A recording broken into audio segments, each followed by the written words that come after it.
Është koha intervistës së ditës. Me mua në studio është deputeti I Aleancës për Shqiptarët Riad Shaqiri. Zotri Shaqiri, mirëmbrëma dhe mirëseardhët në Alsa. Mirëmbrëma, faleminderit për ftesën. Zotri Shaqiri, në studio po vini nga Kuvendi, nga Komisioni për Buxhet, aty ku u refuzuan disa amendamente që kishit. Çka konkretisht u refuzua? Çfarë ishin ato amendamente? Çfarë kërkuat? Pikrisht, ne tash këto ditëve në vijim jemi në debatin e Komisionit për Financa dhe Buxhet, në debatin për projekt buxhetin e vitit 2026, që mund të konsiderohet se është një nga buxhetet më të dëmshme për gjithë qytetarët në Republikën e Maqedonisë së Veriut, por për qytetarët shqiptarë në veçanti.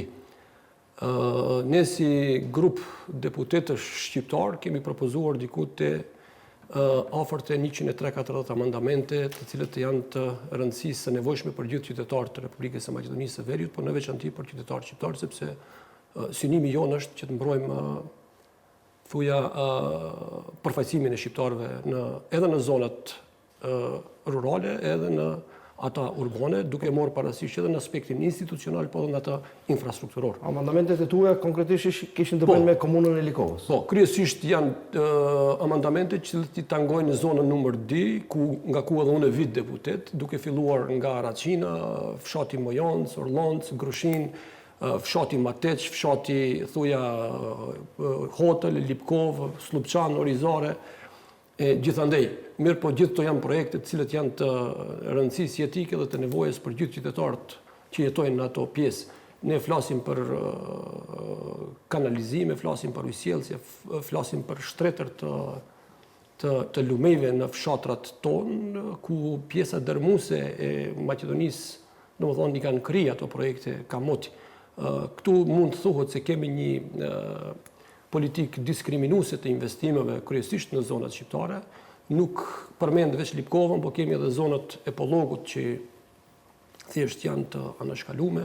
Kemi edhe zonat e pjesën e Çashkës, pjesën e Strugës, pjesën e Dibrës, pjesën e Gostivarit, pjesën e Tetovës, pjesën e Sarajit, gjitha zonat e banuara shqiptare, të cilët janë thjesht projekte të papërfunduara. Ne kemi paraqit amendamente me të cilët thjesht konsiderojshmi se do të ketë një suportim nga ana e qeverisë, edhe përkundër faktit që gjithë këto projekte është dashur të kalojnë me zërat buxhetor në kuadër të qeverisë, pa pas nevojën që ne të parashtrojmë amendamente. Fatkeqësisht, ne në këtë situatë ballafaqohemi me një element shumë të pafavorshëm edhe për institucionet e tona arsimore, që në rastin konkret, në Universitetin e Tetovës nga 20 e diçka projekte të cilët thjesht kanë aplikuar për të financuar, veç një projekt financohet. Në këtë studio tuajën është premtuar se Universitetit Nën Tereza ju kanë miratuar 35 milion denar mjete financiare. Ja, unë ju konfirmoj se këtu kemi minus 95 milion denar mjete financiare në Universitetin. Për buxhetin e vitit ardhshëm. Po. Thjesht ky buxhet parashifet në një shumë prej 38.4 miliard denar, ndërsa dalet buxhetore janë në 414 milion denar. Këtu kemi një deficit buxhetor prej 3.5%, që është në disproporcion me rregullat e brutoprodhimit kombëtar, që me një forme shteti do të shpenzon më shumë se sa ka të hyra. E këto shpenzime do të mundohen të mbulojnë me emitimin e një euroobligacioni që pritet të emitohet në janarin e vitit 2026 në vlerë prej 950 milionëve, nga ata 700 milion planifikohen të harnojnë borxhin e vjetër ndaj obliguesve që kanë, dhe 250 milion të inkorporojnë në kuadër të buxhetit të shtetit për funksionim normal. Po nga këtu unë jam ekonomist.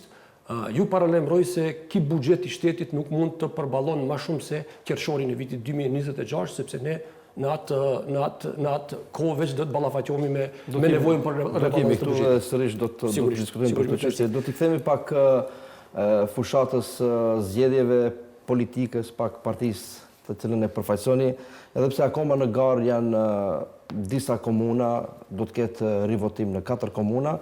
Megjithatë, Ashoja në zgjedhjet e fundit nuk fitoi në asnjë komunë.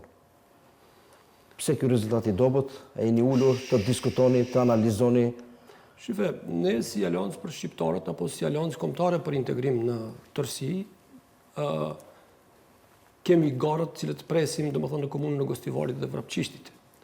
Është rast cili thjesht duhet të përmendet se në Gostivar për 20 e ca vota, thjesht nuk arrihet cenzusi me një forme që të përsëriten zgjedhjet lokale edhe një herë në 11 januar të vitit 2026.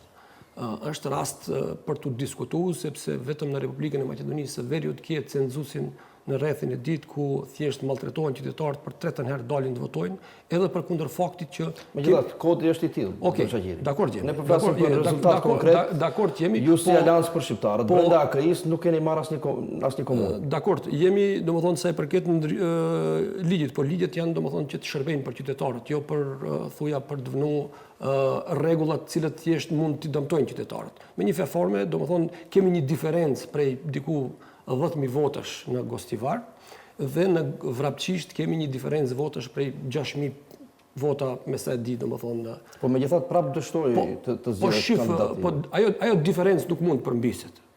Sa jeni të sigurt?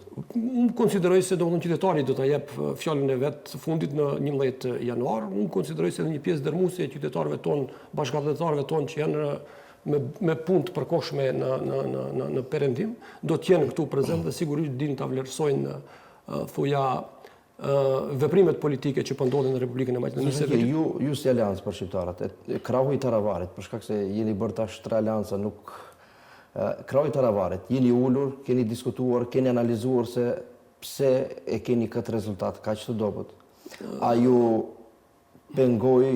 penalizoi bashkimi juaj me BD-n këtë zgjedhje? Unë kisha dashur të them se këtu mas shumë të është penalizimi nga ana e VMRO-s, se këtu kemi një suportim të VMRO-s kundrejt partnerëve të tyre të koalicionit me një numër kvantum të votash, diku ndoshta mund të thuhet edhe deri te 20.000 vota kur i shpërndan nëpër komuna të caktuara, e jep atë diferencë. Ne gjithku, me këshillat komunale jemi në avantazh dhe flet për numrin e konsiderueshëm të përkrahjes që ka dhënë votuesi shqiptar në drejtim të Aleancës Kombëtare për Integrim, por sido që të jetë, de facto është realizuar një fitore nga ana e koalicionit Vlen që thjesht me një forme nuk mund të justifikojnë të ardhmen se ata nuk kanë mbështetjen, nuk kanë përgjegjësinë institucionale për të shtyr punë përpara. Ne do të jemi opozitë konstruktive, ne do të vazhdojmë të bëjmë punën tonë në kuadër të Kuvendit të Republikës së Maqedonisë së Veriut dhe do t'i ndjekim çdo vendim që sjellet apo çdo vendim që sjellet në aspektin pozitiv, po dhe çdo vendim që sjellet në aspektin negativ, ne do të jemi aty për ta kritikuar apo për ta suportuar në formën tonë si opozitë. Ju po e pranoni pra rezultatin, është rezultat që është evident, ne nuk mund të flasim për diçka që kemi inaugurim të kryetarëve të komunave, që është një realitet. Po ne presmi që të përfundojnë zgjedhjet në Gostivar edhe në Vrapçisht dhe masandej do të jemi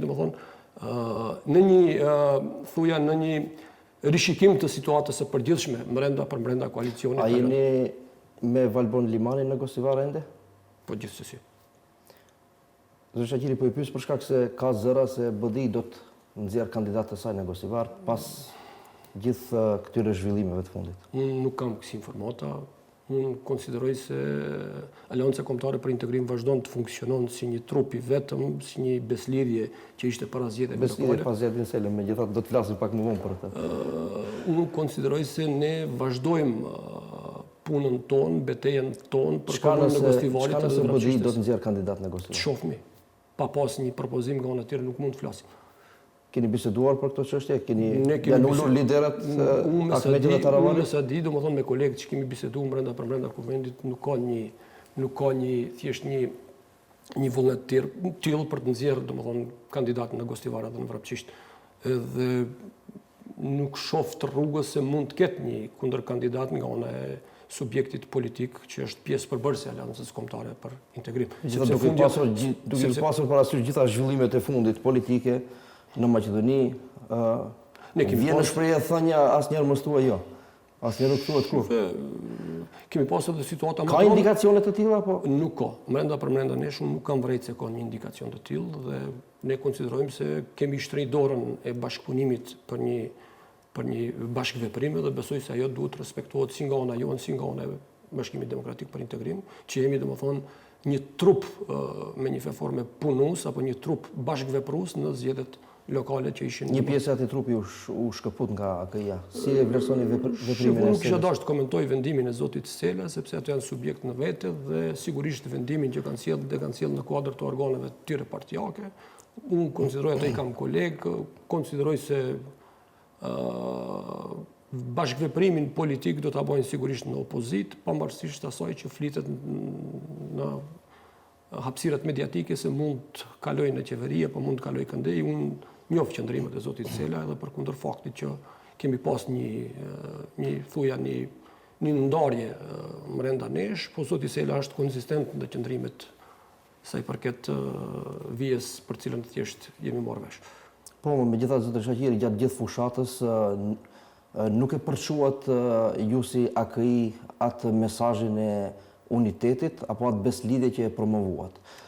Për shkak se në asnjë nga tubimet nuk u pan bashk asnjëherë as zgjedhjen Sela me Taravarin. Gjithandej jemi kon bashk. Jo, Taravari me Selën asnjëherë s'është pa bashk. Unë konsideroj se në vijat e para përderisa liderët nuk shtrin dorën njëri tjetrit dhe përderisa liderët nuk janë bashkë, atëherë cili është mesazhi që do të përçoni? Këtu duhet dalte edhe te pyetja se a është kjo mesazhi që ka njerëz shumë është me rëndësi. Rezultati që morët nga qytetarët shqiptar për shkak të kësaj mos unifikimi. Ka njerëz shumë është me rëndësi, domethënë dorën të shtrin aktivistët poshtë se aktivistët i bëjnë votët. Liderët janë ata eksponentët. Qytetarët i bëjnë votët. Shaqiri, megjithatë qytetarët shohin diçka tjetër në... Shif qytetarët në aspektin e përgjithshëm të numrit të votave për sa i përket thuja këshilltarëve komunal kanë dhënë mesazhin e tyre dhe ne jemi me një avantazh prej 20 e diçka mijë votash para koalicionit Vlen. Po sido që të jetë, rezultati final i kryetarëve të komunave është ai që është. Zoti Shaqiri, pyes për shkak se mesazhi i unitetit duhet të përcjellet tek qytetarët. Ju po lokalizoni shumë poshtë tek antarësia, tek antarët po thoni. Megjithatë mesazhi më i madh është, fotografia më e madhe është qytetari. Zotni Shkëlzeni, ne në kuadër të tubimeve kryesore që kemi pas, domethënë kemi pasur thuja një bashkëveprim të përbashkët dhe kemi qenë domethënë në një front, në një vijë ulse me një forme. Dhe liderët në çdo tubim qendror kanë bajt fjalimet e tyre që kanë përcjell mesazhet përcjellëse, mesazhet përcjellëse. Në një tubim ku ishte Taravari nuk ishte Sela dhe Nasjellës. Sigurisht ka qenë si rezultati i agjendës që kanë pasur domethënë për sa i përket zgjedhjeve komunale. Nuk mund të shifet ajo ashtu dhe nuk mund të shifet në atë formë. Unë besoj se ka pas një unitet, ka pas një funksionim, ka pas një kohezion brenda strukturave, ka pas një bashkëveprim të aktivistëve dhe besoj se në zonat e caktume, thjesht impaktin që ka bërë VMRO DPMN, që e kemi rezultat të formimit të këshillave komunale, që e shifmi, domethënë me Struhën kemi problem, te Tovdet kemi problem. Kurimi te këshillat, tani si do funksionojnë këshillat Ati ku jemi komunal? Për shkak se në gjitha komunat ka Sela këshilltar, keni ju këshilltar. Kemi bashkëqeverisje pa problem. Nuk ka kur fare. Megjithatë në njoftimin e Partisë së Selës tha se do të funksionojnë autonom. Nuk tha që do të funksionojnë bashkë. Unë konsideroj se në zgjedhjet lokale dallojnë prej atyre parlamentare dhe në zgjedhjet lokale domethënë ja ti për shembull në rastin e Butelit thjesht ki e VMRO LSDM marrëveshje. Edhe Vlen edhe Aleanca Kombëtare për Integrim kanë ngel jashtë qeverisjes. Ki e thjesht një marrëveshje që pritet të ndodhë në Struk, mes VMRO-s edhe LSDM-s. Edhe Vlenit, kupton. Në Kumanov, domethënë kemi domethënë një bashkëfunksionim të kryetarit. Po thoni se do të funksionojë kjo edhe pavarësisht kësaj që Sela doli nga ato. Ata veprime janë konform rrethonave apo impaktit që paraqet nevoja e qytetarëve. Që lëm kohës atëherë. Të lëm kohës të shohim. Ku është dëshmitari gjithçkajt. Kurimet e këshilltarët zoti Shaqiri, arsyetimi i Taravarit kur braktisi koalicionin e Vlenit ishte për shkak se Vlen nuk kishte pranuar që të dalin me lista të veçanta. Atëherë ishte ky arsyetimi i Taravarit. Megjithatë Taravari pak më vonë shkoi tek BDI me lista të përbashkëta. Ju përmisoj këtu. Ky ka qenë arsyetimi. Në bisedime me Vlenin, Taravari ka insistuar që partitë të shkojnë me lista të veçanta. Zoti Taravari, fillimisht ne kemi pas një qendrim si kryesi qendrore e Aleancës për shqiptarët, domethënë që dalim me lista të veçanta për të marrë forcën politike në Gjë që nuk u pranua nga Vleni. Masandej, unë i kam kryesu bisedimet për ndomjen e komunave dhe pushtetit lokal në kuadër të koalicionit Vlen. Dhe ne kemi një konkluzion të përbashkët si deputet, që kemi arrit, domethënë, të ndajmë thuja shtrirjen e përfaqësimit në këshillat komunale, atje ku garon kandidati njënit subjekt, të ketë 60% të këshillit në përfaqësim. Pjesën tjetër ta merr 40% ta merr, domethënë, pjesa tjetër e Vlenit. Për këta, domethënë, kemi qenë të dakorduar me dalë me listat përbashkëta. Ka konkluzion. Këta kërkush të ne mohon.